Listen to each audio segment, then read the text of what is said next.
And Mike joins us now. Let me start with Blake Bortles' pro day. What did you see in that pro day there, Mike? Pretty much what I expected, Dan. I mean, these things are set up and scripted, so the quarterback should be outstanding. And very, very few of them are poor. And I would categorize his pro day workout as very good. It wasn't exceptional, it wasn't elite, but it was exactly what I expected from Blake Bortles. But it is scripted. It's hard to have a bad pro day, I would think. But Teddy Bridgewater, I don't know if it's a bad pro day, but it wasn't a good pro day. Why? And that's what's kind of mind-boggling about it is all the other positions, the workouts are done by NFL coaches, and the players don't even know what drills they're going to do. Coaches just jump in and run drills.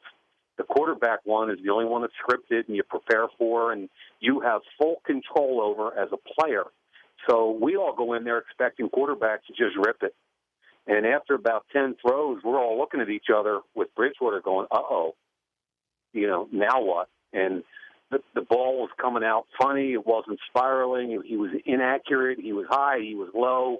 On the run, the ball was all over the place, both left and right. And when you expect, because 99 out of 100 first-round, second-round type quarterbacks pro days are exceptional, and this one wasn't. But if I was going to rank an order of importance here, what you do on the football field, the combine interview process, and your pro day, what would you have first, second, third? Well, Dan, for me, it's just all part of the process, and you got to check boxes off. And I keep trying to tell people that Teddy Bridgewater has been exceptional in the meeting rooms with coaches and general managers up on the board, understanding of the game, all the intangibles. He gets high marks on. But one of the things about a quarterback that I always feel like I haven't done my homework until I see a guy throw live. And I've done 7 tapes on Bridgewater, but I've never seen him live until Monday. So all you want to do is check that box off. And I can't. I've got a bad taste in my mouth. And the good news for the teams is that they'll have a chance to do individual workouts with him, and he can wear a glove or not wear a glove. But the bottom line is he better rip it. Merrill Hodge from the Mothership said that Johnny Manziel's got bust written all over him. You agree? No, I think – are there red flags? Sure. But to me, he's a combination of Doug Flutie and Fran Tarkenton. And there's some things I don't like about him, and I want him to complete throws from the pocket. Every play can't be chaos in the NFL. But I think there's enough there where he's got an innate feel for the game. He understands how to make plays. Do I want to take a chance on him in the top 10? Probably not. But I want to believe that the kid's willing to learn to win in the pocket, and he can always be exceptional outside the pocket. Let's say Blaine Gabbert was in this draft. And just talent-wise, what he did at Missouri, not what we know about him in the NFL. Would he be the number one quarterback taken?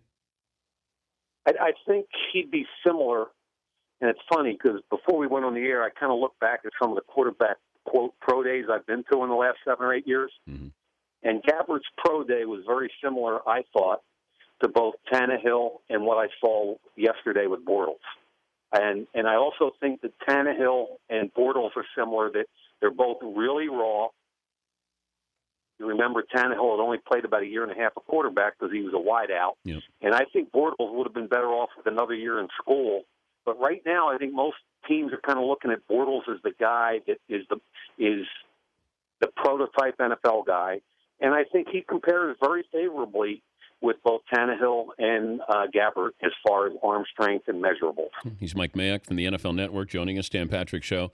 You remember a quarterback who had a bad pro day who became a good quarterback in the NFL?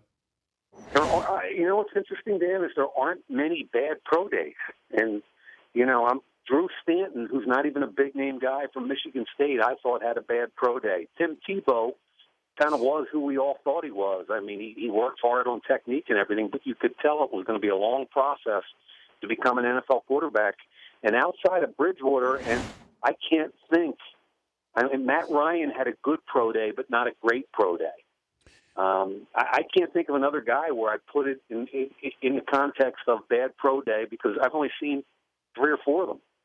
But I'm looking at Colin Kaepernick in college. He didn't play against good competition, and he ran for 1,000 yards in 3 seasons. Each year he ran for 1,000 yards.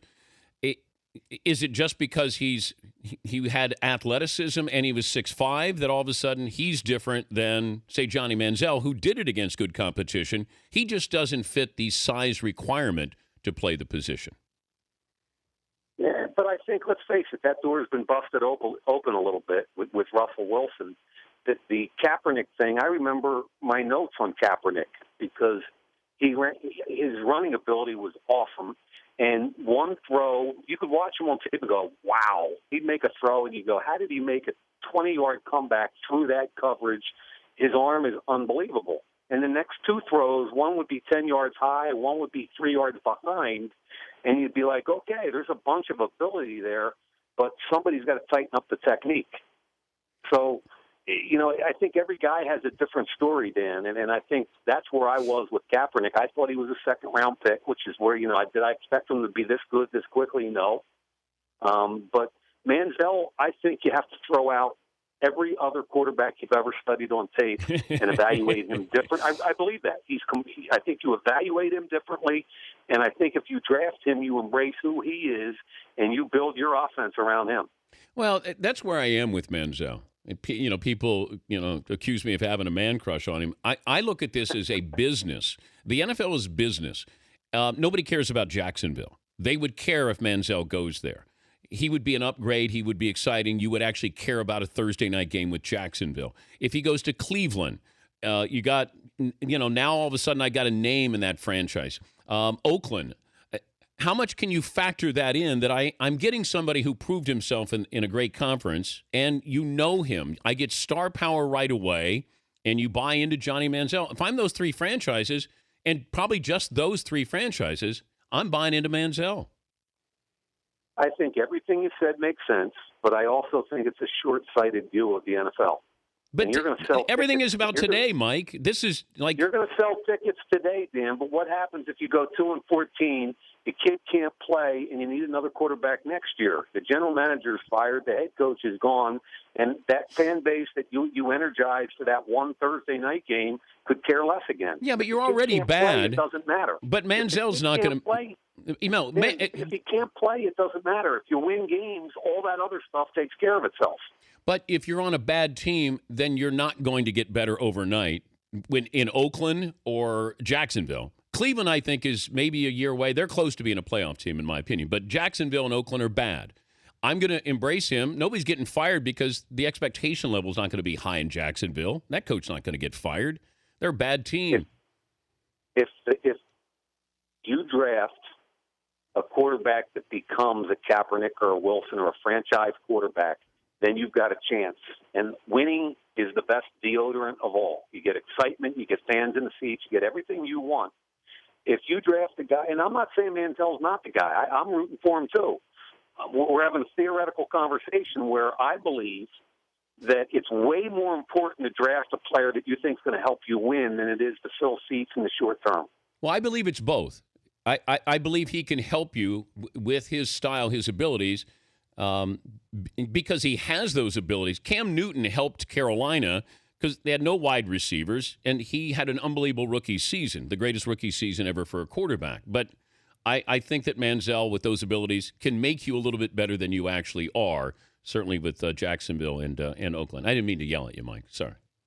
No, I like that. A little venom coming from Dan A little Patrick. feisty, a little good, feisty. Man. Okay, tell me, could you beat up Merrill Hodge?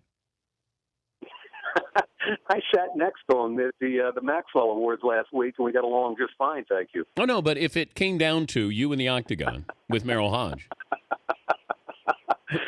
I'm probably too old to whoop his ass. Okay, all right. That's not a no, but I like that, though. All right, tell me the guy right now you guarantee will be a star in the NFL. Khalil Mack, outside linebacker, defensive end, Buffalo. You have a man crush on him, don't you? Well, a little bit like you and Manziel. Yeah, I know. I understand it. But and I saw him play against Ohio State, and he stood out. But that's the only thing I saw. You study far more tape with that. But that's why I tell people, you didn't say Jadeveon Clowney. You didn't say Bortles. You didn't say Matthew. I mean, You didn't say Sammy Watkins. You said a guy who played at Buffalo. So that's where it's fascinating. It's an inexact science here of trying to say who's going to be great. And, guys do this for a living and still don't get it right.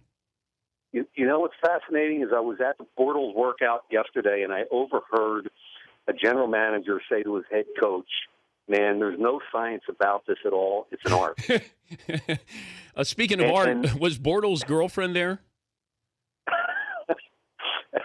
I only heard one girlfriend comment while all the other guys are running 40s, and I'm standing there with a stopwatch. And somebody who JoJo the dog-faced boy is running a 40 that none of us have ever heard of. And one scout turned to me and said, "Hey, have you seen Bortles' girlfriend yet?" And I was like, "No, no sightings yet." You need to get tape on her, Mike. Apparently. Yeah. She's the Khalil Mack of this draft. Well, I trust your evaluation on that. Thank you, Mike. We appreciate your time. My pleasure. Mike Mayock of the NFL Network.